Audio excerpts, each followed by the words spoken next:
Hello, everyone. My name's Paul Maxwell. I'm the co-chair of Sydney Testers. And tonight we have a really, really good speaker called Sven Ruppert. He'll be talking to us about mutation testing and how to start hunting the bugs using JFrog. Now, first of all, I'd like to talk to you a little bit about Sydney Testers, about what we do, and then introduce Sven. So if I can just do that.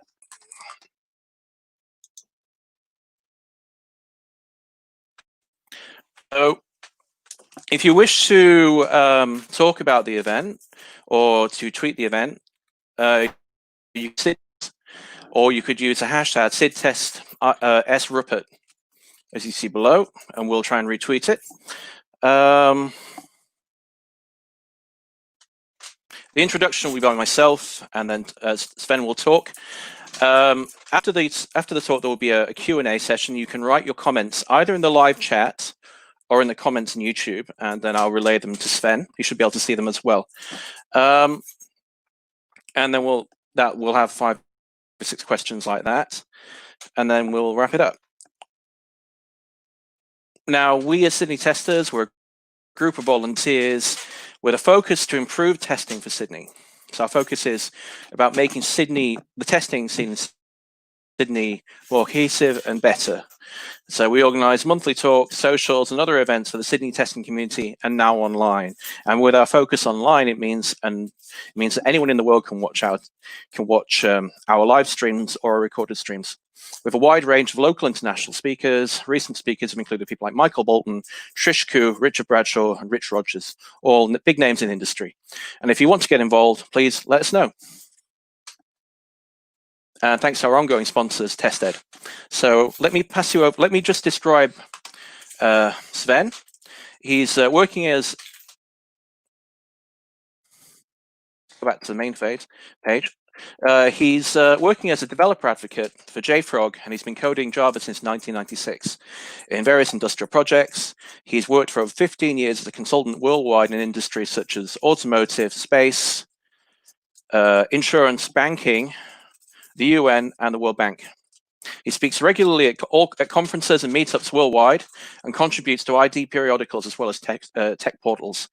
As well as that, he, in his main topic of DevSecOps, he works on mutation testing web apps and distributed unit testing alongside his evergreen topics of core Java and Kotlin. Please let me introduce Sven Ruppert.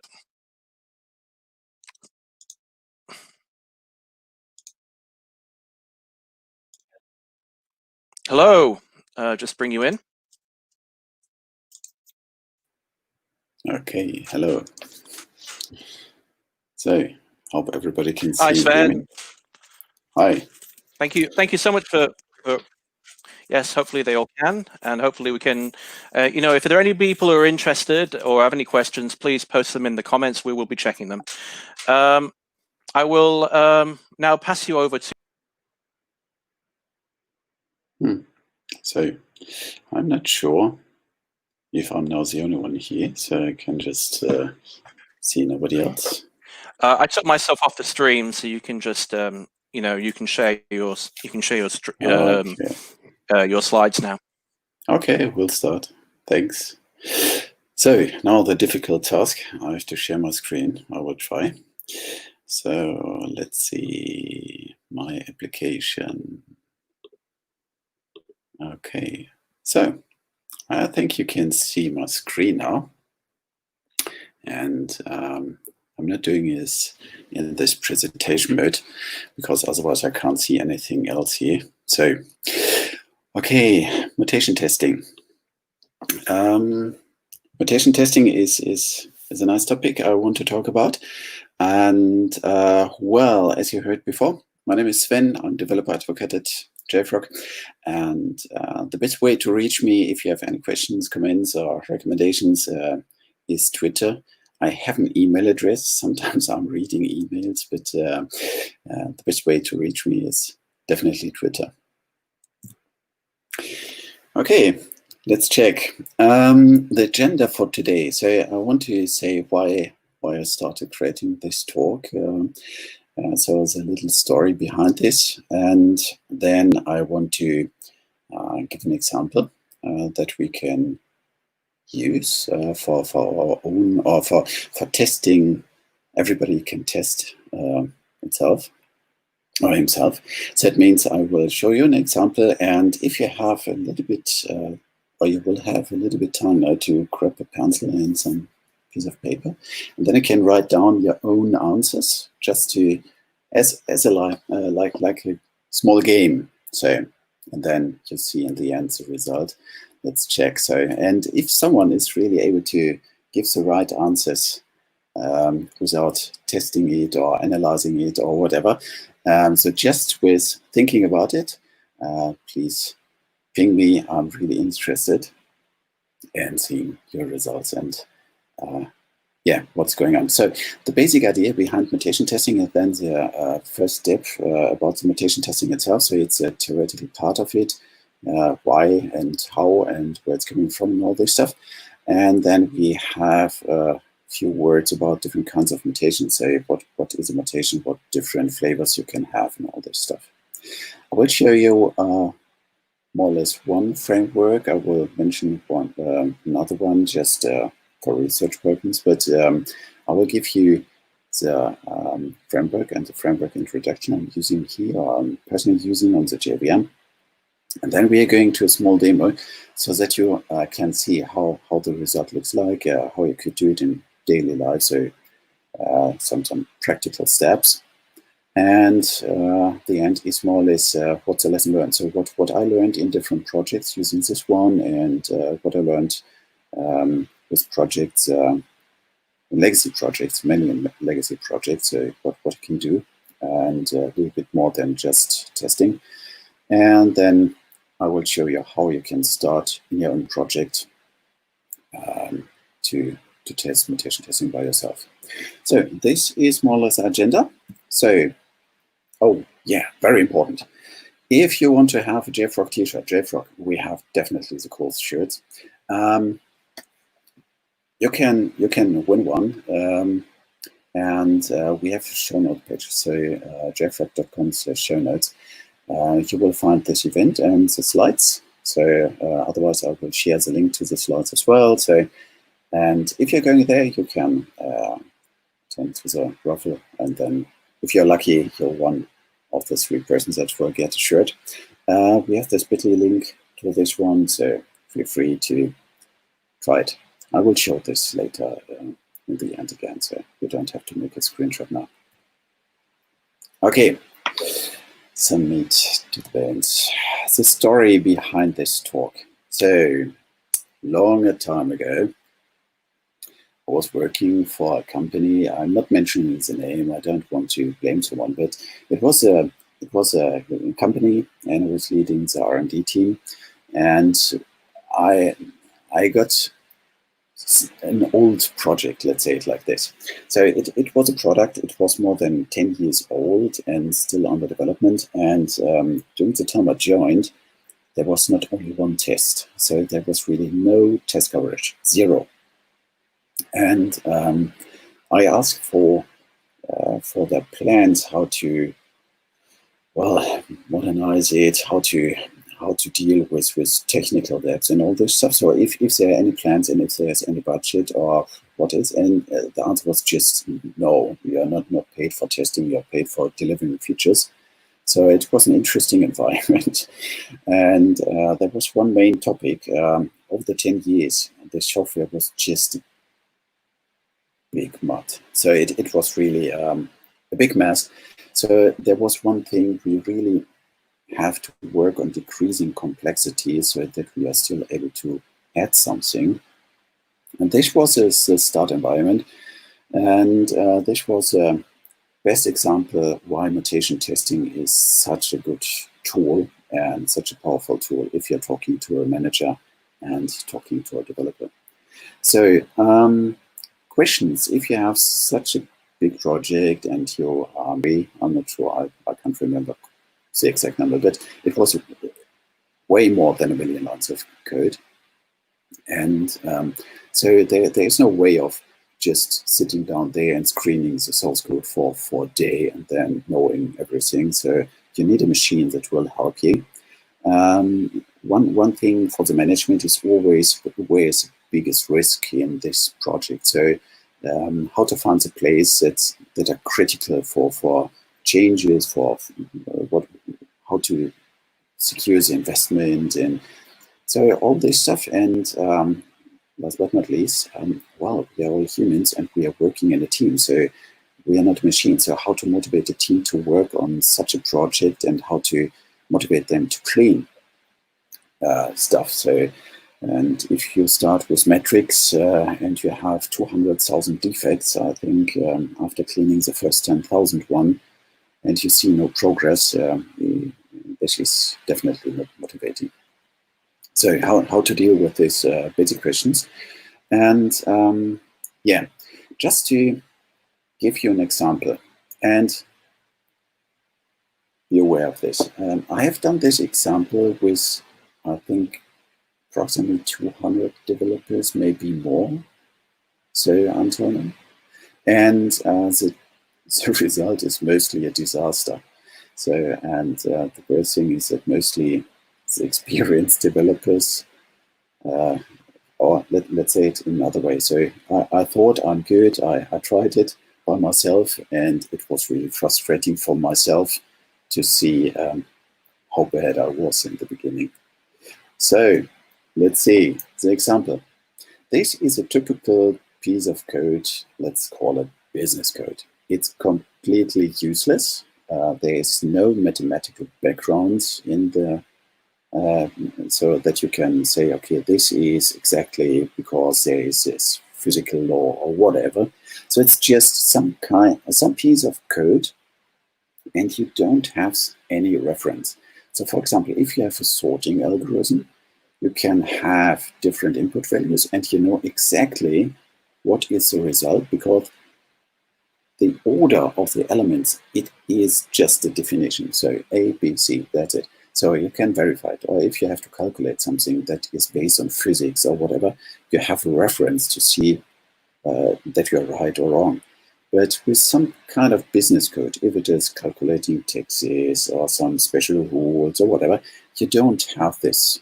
So this is a perfect example of some piece of code. It should do something. And the only reference you have is that you're verifying yourself.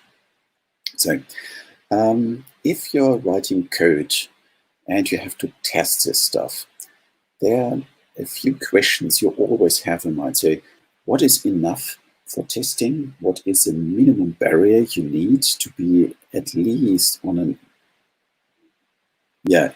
good level so that you can say, I have done my work. So how many tests do you need for this piece of code? Because if you're having code review, you see code from your colleague, then immediately you have to decide, okay, I see so many tests. Could this be enough? And if you see this one, you can just check the input params. Make it sense what he's using as an input param. So take a piece of paper and a pencil and write down how many tests you're expecting for this piece of code and what are the right input values for this one. So do you think there is A with the value of whatever and B with another value? So what are the values you would test, and check yourself how many tests you would expect that are at least necessary to have a good test coverage. And I mean a good one, not just fulfilling the metrics. Okay, we will work on this. and see the result later.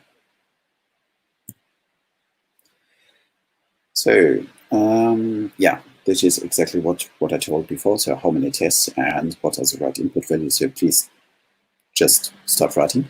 So think about, these are just a few lines of code, and compare this one to the amount of code you have in a typical code review if you have to decide if the quality is good or bad, and think about how much time you would have to do exactly the same, to give a proof or not approving this one. I think normally you have to deal with way more complex code. So most people are mixing these two questions. The first one, I mean, here, so how to find out what will be enough, and a completely different question is how to find the right tests. So if you know how much or how many of these tests are enough, you know at least what's the minimum barrier you have to go through, and then you can think about the input values itself. And the biggest question is, you see that this is a very, it depends on the human, that is, or the person that's sitting in front of the PC and looking at this piece of code.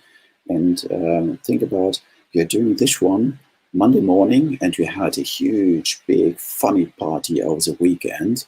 What this result would look like, or if it is nearly Friday afternoon, you just want to go home because you had a really exhausting week.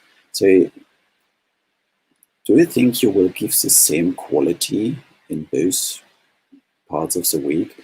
You have someone will have a relaxed life at home or not, or whatever, and so the result will mostly be influenced by the mood the person is that's working on. So how to help this person to deliver a constant quality that your business will need. So this is a big question. Mutation testing is one of the techniques that will definitely help you to deliver this one. So going here, so we have this service, and I just started with 2 tests. So I'm using here JUnit 5, it's written in Java, and what I'm doing here is just I'm invoking the service and using this the invocation here with the values 0, 0 and 3, 0. So I just choose this. Why? Well, let's see. If I'm going here to this one, is this enough to get 100% line coverage? And I'm grabbing the right values. I'm just starting here with this one, and this will be something. And for sure, don't grab these values because this is my example. And let's see if this is good or not. So if you have now two tests and a piece of code, now I want to have the idea behind mutation testing. So mutation testing is a structural testing method. It means mutation testing will verify if the tests you're writing fits to your code. It's not a method to verify if the implemented code fits to your description of use cases. So you have the description of a use case, you're writing some code to it. The match of this one is not tested, but after you wrote this code and you start writing tests against this code, then mutation testing will verify if this fits best together. So, and it will help you to find the good tests or the good values for the tests and how to write the good test for this. And the good thing is the machine will help you to find this.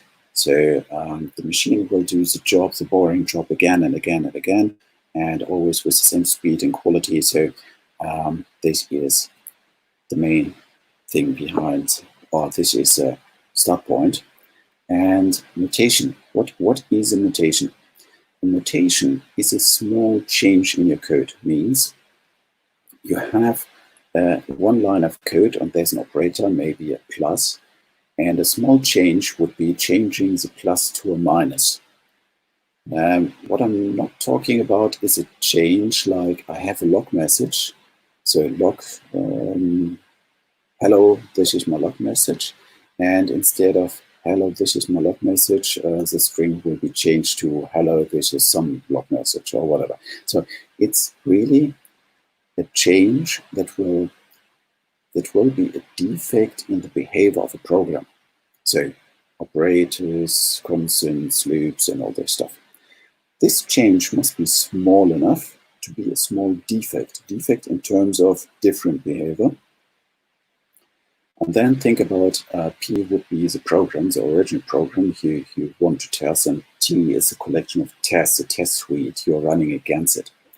What you need now is always the same test suite. So you're not changing the tests, but you have a sequence of mutations. The mutation is the program with one defect, with one change, and then running all tests against this one. So, and having in mind, you're not combining mutations. So it's always in a way that the program will just have one change. So you have one mutation, and this mutation is independent from each other. So, and then you're running all tests against it. So, running all tests against this mutation, good is if one test is failing, bad is if all tests are green. So assume the following. You have at least one test, and this test should be green before you start running mutation testing.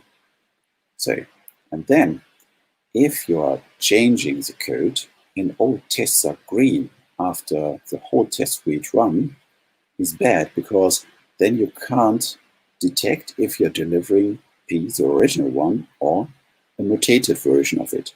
So there is a lag. So your tests are not covering exactly the functionality.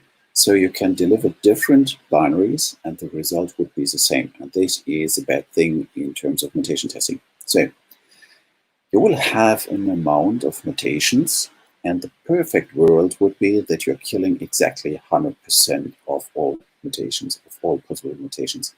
So it's like line coverage, 100%. It's an ideal world. But where are the borders? What the good advice here? So the question here is how to create all these versions of P, so of the program. And the good thing is we are talking about bytecode manipulation, so the machine can do all this stuff for you. The basic workflow would be you're generating all the mutations, and against every mutation, you're running all JUnit tests. Then you're checking the report. Okay, I have now so many mutations, mutations are killed. And then you start writing more tests, or better tests. And this you're doing until your quality gate is reached. For example, so many mutations or this kind of mutations are killed and so on, or you just have no time left.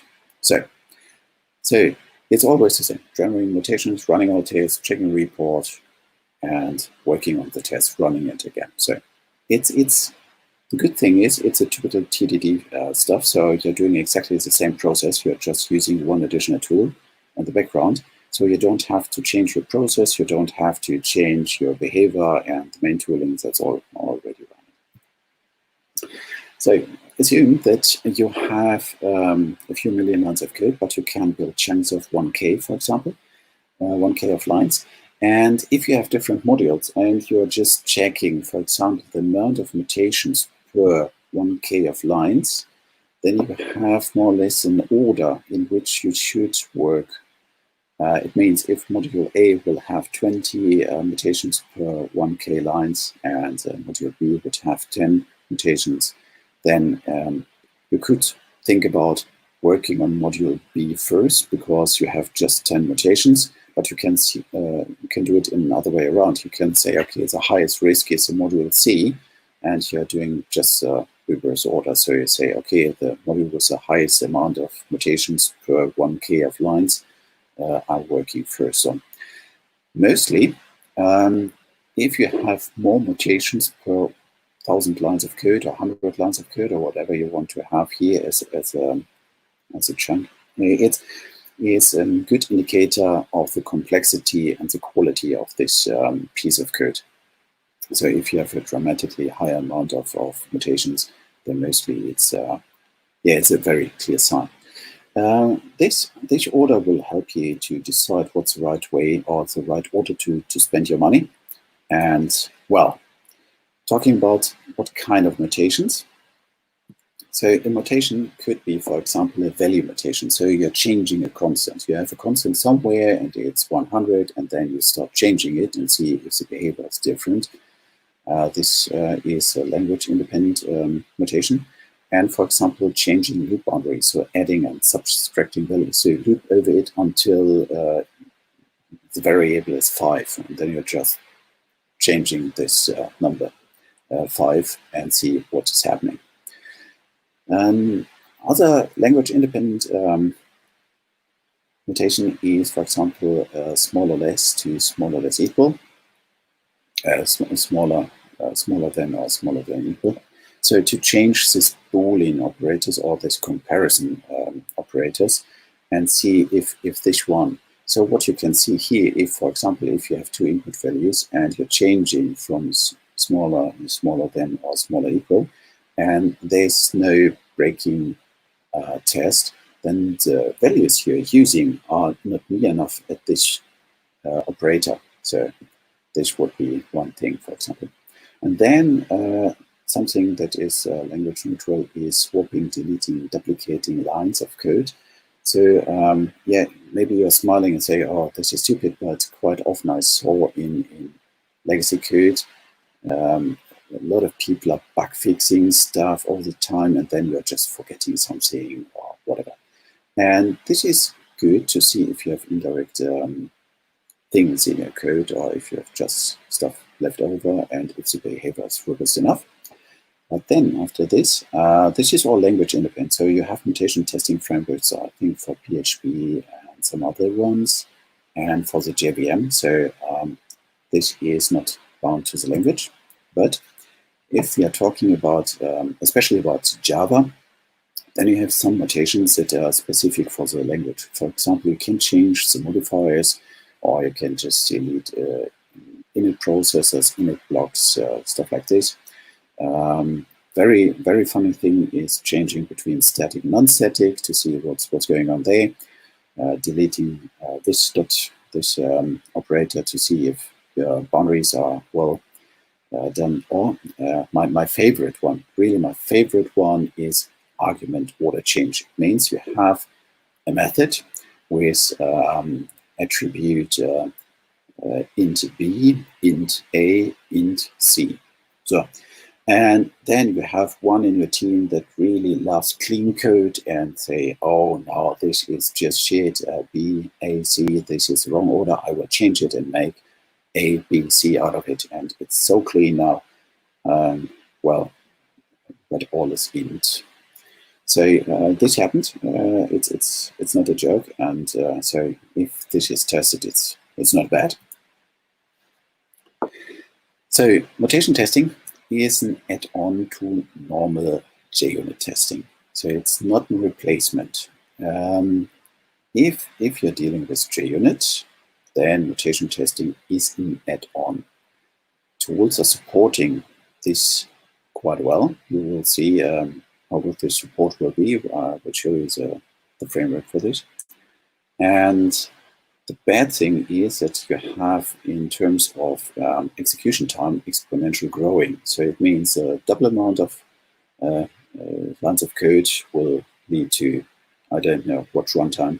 So if you have really a big project, it's mostly not a good advice to start Monday morning on the main CI environment, giving all resources and start generating mutations for 100,000 lines of code. Maybe you should start with smaller modules. But the good thing is this behavior of exponential growing of the runtime is bad in one thing because it's consuming resources, but on the other side it's quite good because you don't have to talk with your team about make smaller modules. The team will start immediately creating smaller modules based on the runtime of the mutation testing. So it's it's a nice add-on. So good and bad at the same time. For the JVM, so I'm explicitly talking about the JVM. I'm not talking about other languages because I have no experience with other languages like PHP. So the main thing is that we have this term mutation testing since a long time. So the first time mutation testing was mentioned in scientific papers is, I think it was during the 70s. So it's really a long time. So the idea is quite old. And the idea that you have just an atomic change in your code, then running all tests against and then see what's going on, is more or less not the theoretical part is easy. And if you're comparing this one, for example, with other techniques, for example, if you're comparing mutation testing against property-based testing, you have a few advantages because property-based testing is based on random generators. And then if you're in mission-critical parts of the application, you should verify that the random generator that is used to generate the input sequence to have a significant range of the input or a good range of the input. So it means that the random generator must fit to your project or to your need in this case. And I know really only a few developers with a very strong mathematical background that are able to create random generators that are good enough so that they can be called random, and on the other side, verified against a problem they want to combine with. So normally you're not doing it, you're just using the default random generator that's part of it. So you have different challenges here. First of all, if you're running the test 2 times, then normally it's not guaranteed that you have exactly the same input. Yeah, it's a random generator, so it should be different. But how to make sure that you are delivering with 2 runs the same quality, this is not trivial. So if you have to verify or sign a contract to guarantee some kind of quality, mutation testing is a way easier tool because the mathematical background is very easy. You're changing a constant, you're changing a loop, you're changing whatever. So you have a very strict way of doing it. You know exactly how many mutations you're detecting, what kind of mutations you're detecting. And if you're running this stuff 2 times, you will have exactly the same result. So this is a good thing. And you're not depending on some statistical stuff you don't have under control. Well, so mutation testing, the theoretical part is quite old. And there are some frameworks. So the first framework for Java, this was the oldest one I was able to find. Maybe you have some others, so please ping me if you have some additional information here. It's MuJava, and it was first released 2003. And the name changed, and it's here from this institute. So the main thing is here they took the wrong approach. So the bad point here was they start mutating source code and then compiling and then running the test. And this is why it's, for example, not so easy to create mutation testing for C, C++, and languages like this. Because if you're changing the source code and you're compiling and the compile or the process will be killed, is this because this is now a syntactical mistake? Is this now based on some macros that are running over it? And it's not so easy. And the process is quite slow because you have this compile process always in the background. So this is the thing where this not really took off. So it slept a while. One interesting thing is that I saw that different projects died at the same time. So I think it was not fancy enough to get talks at conferences or whatever, because most projects around this died between 2005 and 2008, like this one. And then there was a few refreshment in 2013, but there's no improvement anymore. This is a dead project. But why I'm mentioning it, it's a good resource for your own research. So The source code is still available, so I really say don't use it as framework, but use it to learn. So check the source code, how they have done how they decide what's a good mutation, what's a bad mutation, and all this stuff. So for this, the source code is quite interesting for learning more about the mutation testing itself. But in the practical world, I would suggest use PyTest. PyTest is the youngest one. It's started 2012. PyTest is, the name is a little bit irritating. So PyTest is from Parallel Integration Testing.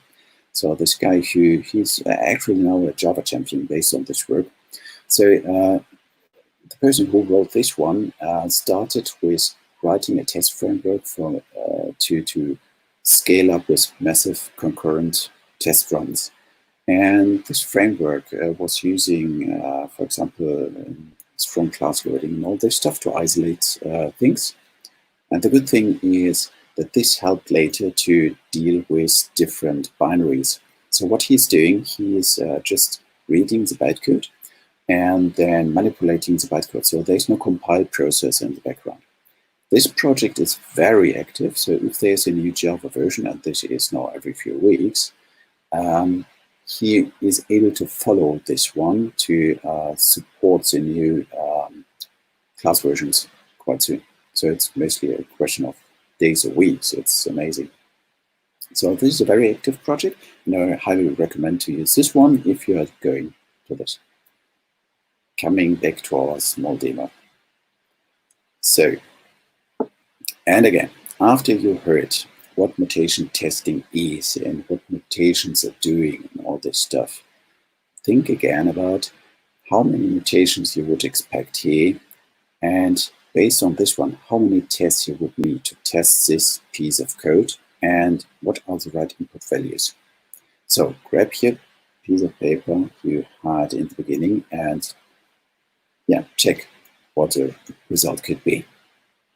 So first of all, you need the lowest barrier. The lowest barrier you can find if you're just thinking about line coverage. For line coverage, you need just 2 tests. Why? Because you have an if branch, and this will lead in this piece of code just to 2 passes you can go. And this means you have exactly 2 tests, and then you have 100% line coverage. And that's it. And this is the only thing you can get out of line coverage. The lowest barrier of quality you have to reach is the amount of tests here to test. So everything below would be bad. Indirectly, I'm assuming that you're not pushing several input values in one test. So here's the assumption that one test pair or value pair is just leading to one test. So, okay, going back to my example. So, for example, if you're using these 2 pairs of input values, you have exactly 100% line coverage and everybody is happy. But let's see. So if you're generating line coverage reports, so for line coverage, I'm using Jacoco. Jacoco is definitely the best line coverage tool you can get for the Java world. And you will get some additional information. Here is this yellow diamond in line 8 will show you that with running one test, you will have a branch coverage that is not 100%. So you will get the line coverage and as well the branch coverage. So running this test with 0, 0, it will give you the information that line number 9 is green. It's tested. So, and line number 11 is red because it's not tested, and the line number 8 is half tested because it's just used once. So, and only one path was used. So this is the maximum of information what you can get out of line coverage. And if I'm adding the second one, the 3 and 0, then the coverage report will be just 100% green. So it will show you, okay, all lines of code are tested somehow, and the branch coverage is green as well. So now the management is happy because we have 100% line coverage, but we want to check if the barriers I choose here, 0, 0 and 3, 0, is a good one. And for this, we are creating the mutation test coverage report. It means in Maven, you have this plugin PyTest. I will show how to configure a little bit later. So you're using this PyTest plugin and creating the mutation test coverage report. So you will get some information like generated this amount of mutations and just 3 killed. So the quality of a mutation test framework is, or one thing for quality is to get rid of useless mutations. So how to identify that you are able to mutate something, but this is an overlapping mutation, a symmetric mutation, or just a useless mutation. This framework is really good with this. And so in the end, we will have 7 active mutations for this piece of code. And the 7s are filtered out of this maximum of 54 mutations. And from the 7 mutations, I will show you the report in a second, you killed 3 of them. You can activate at PyTest different mutation generators or mutators. So here, I'm just using the default one during the time, or it was the default during the time I created this demo. Maybe change over the time, but check it. And you can activate and deactivate all these mutators one by one. So I have 3 of them. You will have a report under target /bit reports. And here my class is in the first view, you will see the classes and then the line coverage and mutation coverage overview. So here you see I have 100% line coverage like expected, and I killed 3 of 7 active mutations.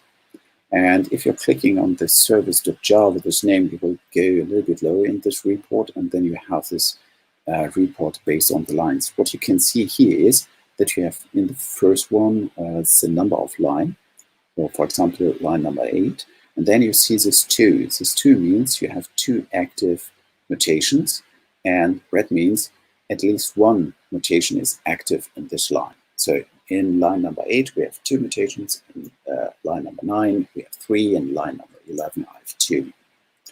And then if you're clicking on this 2, for example, the first one here, in the line from the if statement, you will get a detailed report a little bit lower, and this will explicitly show you the line number and for every mutation that was active, if it is killed or not.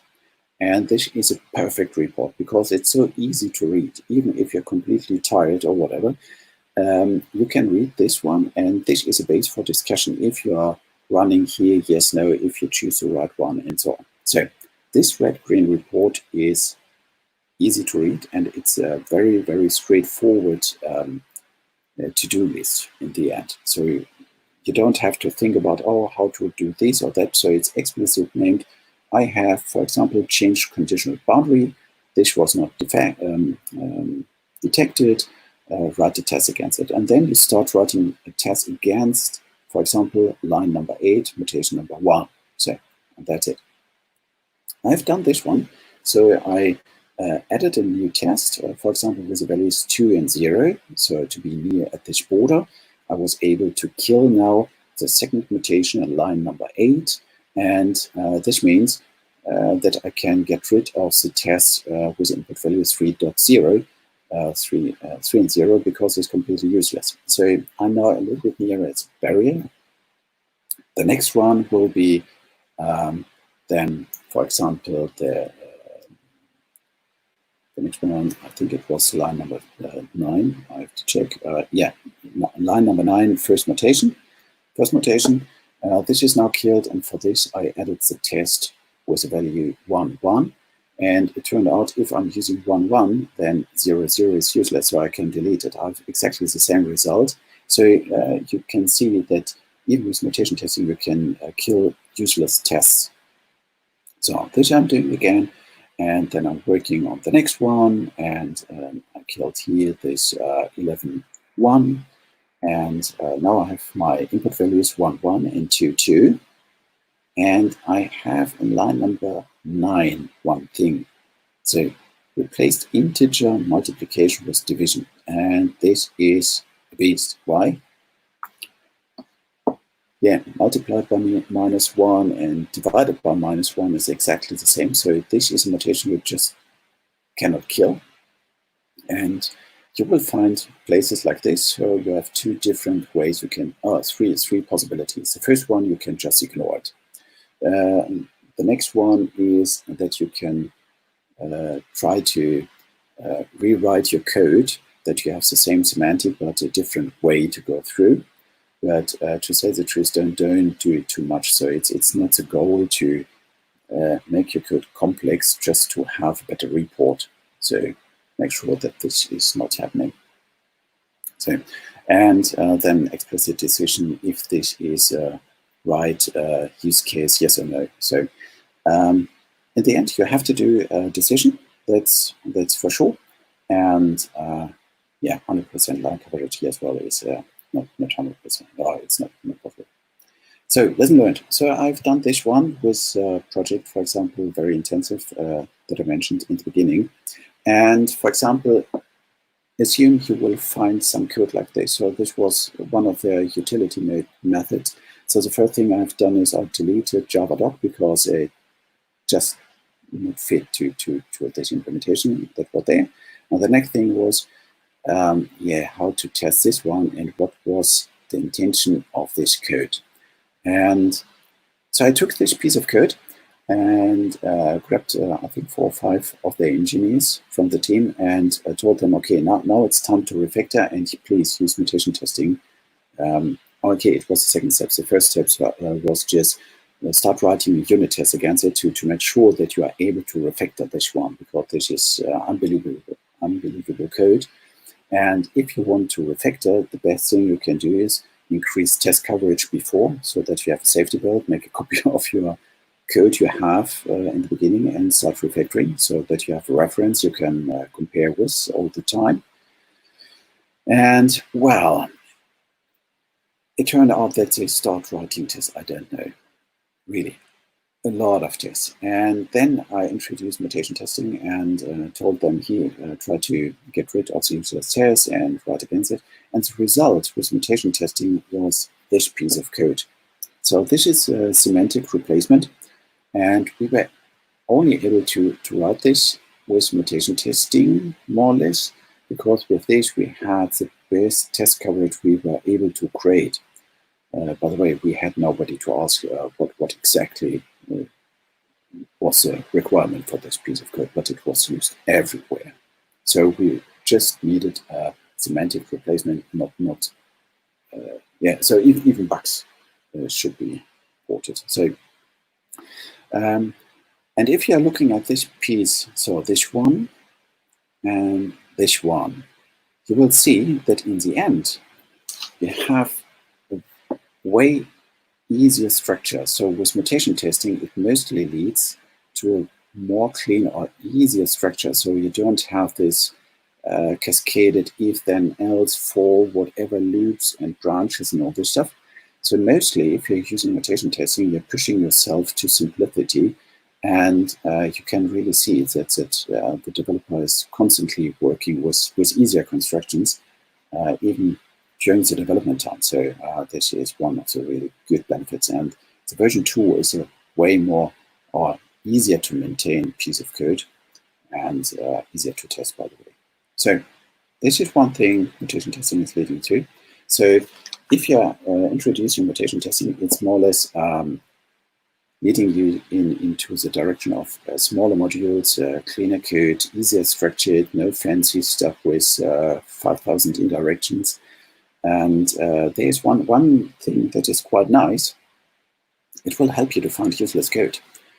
So here, try to find the useless code in this slide, and you have already some help because it's red and green. So if you don't have this, I'm sure you will have more challenges to find this.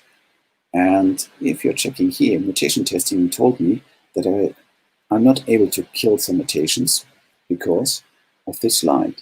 So here it's very easy because these two lines are just following each other. And you can see that if I have something that is 0, I have nothing to iterate over, and so on. So I wasn't able to kill the mutations that are overlapping here at this point. And checking the report just told me, okay, here's useless code. Forget it. It's a bad idea. So you are able to find bad code or useless code. Well, thinking about security, if you're testing, testing quality and security is going hand in hand. So with mutation testing, if you're thinking about all this stuff like security payload generate injection, so you have your code with input values, and then sometimes you need special input values to make sure that you are safe in terms of security. And so for you're using security payload generators and pushing this data, for example, to repositories, and using the same stuff not only for plain TDD, but in conjunction with mutation testing. This will lead you to a way more secure code, because imagine you have this secure payload generated stuff you're injecting in your code, but what you want to have is you want to have a very tight test coverage to make sure that the space for or the amount of possibilities of pushing bad code in is the lowest one. So think about combining security payload generation stuff with mutation testing. This together is really a good thing. And if you have mutation testing, it will lead you to very precise tests.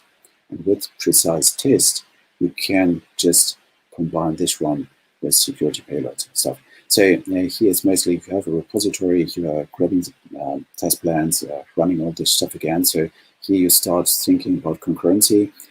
So you should think about that mutation testing, these are atomic operations, so you can really heavily run them independently. And this is very nice because security payload injection is atomic as well. And so you can scale these techniques horizontally. Well, yeah, we at JFrog, we have more tooling for this one. For example, repositories for this mutual payload stuff. You can use this one, and additionally, well, check your dependencies, but this is nothing fancy. So one thing here is that you can try this by yourself if you want to check a little bit your reports and how this is done in build information. But the most important thing is how to start in your project for you personally. So you need JUnit to generate the reference. This for sure. So without JUnit, PyTest is not working, so it relies on each other. Then add the PyTest plugin to your build section in your POM XML, configure the plugin, and then generate the reference. This is just done with clean install or clean test. It depends a little bit on the build cycle, but clean test is enough mostly. So run PyTest mutation test coverage so that you have the report, and the report will be available on the target and pit reports. And then how to do this? To add the plugin is just adding this PyTest plugin, and then you have two flavors. You have an XML report and HTML report. It means that if you want to work with a machine on the result, for example, to break build, to start a workflow, to transform it to some other compliance toolings or whatever, choose the XML report. That's a good approach. And for the human one, just the HTML. What you can do overnight, generate the mutation test coverage report, push the HTML to, I don't know, Apache engines, whatever. And in the morning, with your daily stand-up, you can just check this report as well if mutations are going up and down and what are the critical parts. So that's good. Then you have to decide for the tool what are the test classes and what are the production classes. Depending on Maven, you have to declare the reporting as well. And that's it. Then you can start running mutation testing. So it's really just adding these two entries in a POM XML and just use it. Okay, start with some tests. Some tests could be one single test. One single test means you have no test coverage, and I've done exactly this one with this project. I just created one useless test that is always green. Then I generated the whole matrix of mutations, And with this report, I went to the management and discussed with them where's the highest risk, where we are expecting the most changes based on law, on customers and whatever. And with this report, we were able to decide on management level as well on developer level what is the best module to start working on based on risk, money, expected changes, technical depth, and so on. So the good thing is with mutation testing, you have a metrics that you can use for management as well as the developer. And this is a unique point you shouldn't forget. It's really helpful sometimes. So write the test at least one, generate the PyTest report, write more tests to kill mutations. And if you have time, there is no automatic way to detect it so far. Eliminate useless tests just to minimize your runtime and get rid of useless code. And then do it one by one. Don't try to kill 2 mutations in one test. Focus on one and you will kill a few others. The good thing is in the beginning, with every tiny test, the mutation test coverage is growing very fast in the beginning. You have more or less exponential growing of test coverage report. So this is very motivating to the team. Remember one of the first questions I had on my slide, so how to motivate the team. And this is a very good thing. You start writing and the coverage is just increasing. And if you reach a level of, I don't know, 70%, 80%, whatever is your goal, it will flatten down by itself, and then you can decide how much money you want to invest. So talking about runtime, so I have here an open source project, the core JUnit line coverage tests. They are done here in nearly 40 seconds, and the mutation test coverage on the same machine with the same piece of code, it was 3.5 minutes. So just to have an idea what is the difference in runtime. So be careful, choose small modules in the beginning to start playing around with this. If you have different toolings, please don't compare numbers. For example, if you're generating line coverage report with Jacoco and with Pit, you will get the same.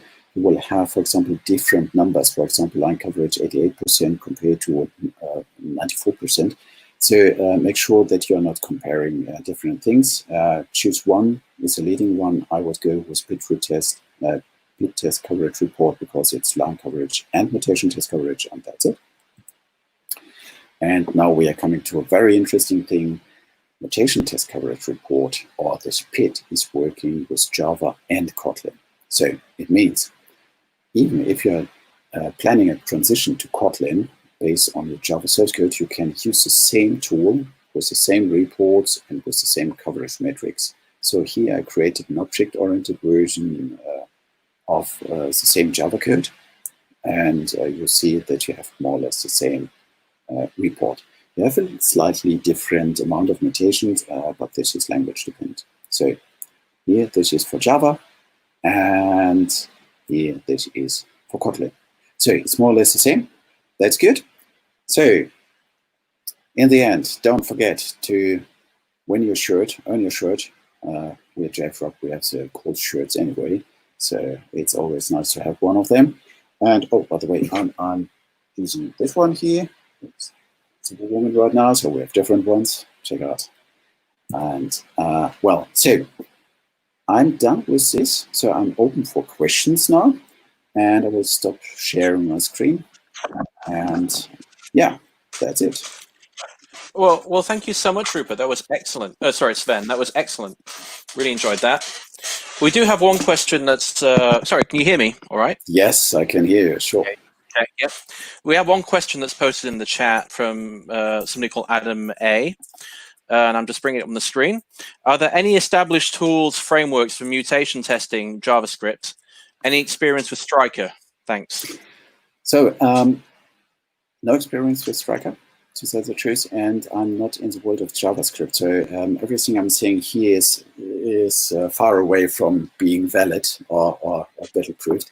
So I can't recommend some framework, and I don't know a JavaScript framework for mutation testing. I will just check, but I think it's possible because PHP is an interpreted language as well, and there is a mutation test framework available. So sorry, I can't give you a name of a framework, but I think it should be available. Actually, just a quick question I have regarding that, almost slightly similar to that. Regarding, I mean, you mentioned these tools as part of the JVM, ecosystem. Does that mean that you could write things with Kotlin and they would automatically work, or any other Java-based language, Groovy, the likes? Almost okay. I have tested it with Kotlin, and it's obviously supported by this guy personally. So this is running well, and I assume that there is a economic impact here. So Kotlin is now the first-class citizen language on Android and all this stuff. So this is maybe one point why this is prioritized, or this is documented and tested by different guys. But I think the way of mutating bytecode is at this level independent from the language, because they are all generating the same bytecode, otherwise it's not running. I think the challenge here, if there's a language that's not supported and you want to add support, is bringing back the bytecode to your piece of code. So this mapping, so this bytecode matches with this line of code. And that's a way to go. So if there's any language that's not obviously supported or not running well, have a look at this part. Okay, thank you so much. I've just got another question as well, and I think that will be it. I don't see any other questions in the chat. You mentioned the times that it would, the execution times. Do you find that there are certain points where they take so long that they're difficult to put into a CI/CD, rapid build environment? So, do you find problems with that? Yeah, so if you're just doing it like a brute force attack, it's just useless. So you're killing the whole CI machine for weeks. So that's not good. But what you can do is you have two ways or three ways to decrease runtime efficiently. One thing is I would focus, for example, if you're it's like Sonar type stuff. So if you're generating a big report and everybody's focusing on everything, it's just not working. So activate one mutator after another. So decide which is the first one you have, and deactivate all the others just. Then you have lower runtime. The next thing is just use the configuration to work just on a sub amount of classes. So just use a few special packages or modules. And the third one is just work with tinier project modules. Okay, understood. Well, I think that's the last question. I don't see any other questions that have been posted by the viewers. I just want to say thank you so much, Sven. I really enjoyed today, and I'm sure our viewers have, and the viewers that watch this, the recording will, as time goes on. I just want to say also thank you for the free T-shirt, which free T-shirt for our members, and I'm sure whoever wins that will enjoy it. And let me just say that it's been a great talk, and I look forward to meeting you properly when you come to Sydney as part of your, as part of conference events or anything testing related. Yeah, this for sure. So hopefully COVID will let me go soon again to Australia. Yes. So sadly, COVID is screwing things for the whole world at the moment. Message from Gorgi Kalnitsky. I'll post it in the chat. Thank you, Sven. Thank you very much. Thank you. And well, ping me on Twitter if there's any question. And only one question. If someone is interested in building a concurrent distributed mutation testing framework, please come to me. I'm just working on this one. So okay, yeah, cool. well, that's it. An interesting great project. Okay. All right. Well, thank you so much. I'm just going to end the broadcast. We'll still be online. Don't worry. I'll just end the broadcast. Okay. And thank you to the Sydney Testers viewers.